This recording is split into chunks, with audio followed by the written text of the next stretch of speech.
Hi there, I'm Lisa Arana and thanks for joining me for a quick assemble this video. I'm super excited to be sharing how this card came together.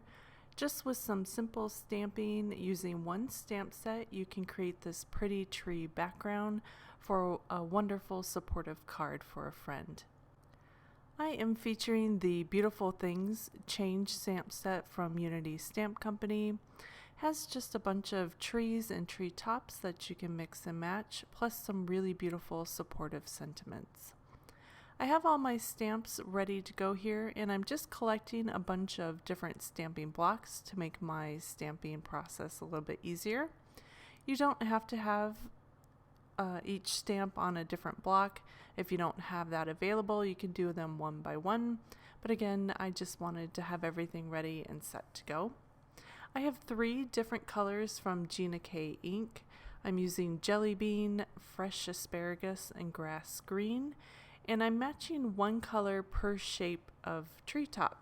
So this elongated one is the more darker, I believe, Fresh Asparagus, and then the first one I stamped down was Jelly Bean, and then now I'm using the Grass Green for kind of the middle treetop shape. And I'm starting out by building my pattern on my cardstock here. I'm just using some Nina Solar White 80-pound cardstock, just standard stuff, and then I building it in 3s. And I want to kind of fill in my paper and have a mixture of the different sizes of tree tops. And so I'm starting with the largest, and then the kind of tall wonky one, and then the middle size, and I'm just filling in my paper so I have a nice even distribution of all the colors and sizes on my card base.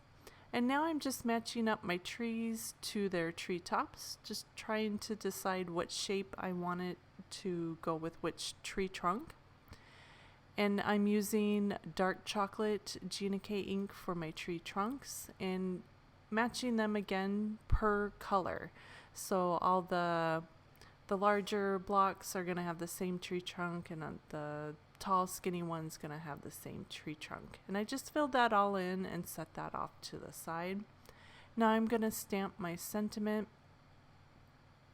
just on a scrap piece of paper here, and then I trimmed that down into a long skinny sentiment banner. I die cut my background with a stitched rectangle die cut, and then I'm just going to glue that directly down onto my card front. So super easy. I just really like the pattern of the trees. I thought it looked like paper, so I just wanted to use that whole image and just cover my whole card base with that. Popped up my sentiment and then finished it off with just a hint of an accent using some Nouveau drops. And here is the finished card with our fun tree-filled pattern background. I just love the addition of the Nouveau drops for a bit of texture, and then just pick your favorite sentiment from the kit or any sentiment that you need for the perfect occasion. I'll have all the supplies linked in the description of this video. If you have any questions or sweet comment, post below. Thanks for watching, you guys. I hope you enjoyed, and I'll see you again soon for another video. Bye!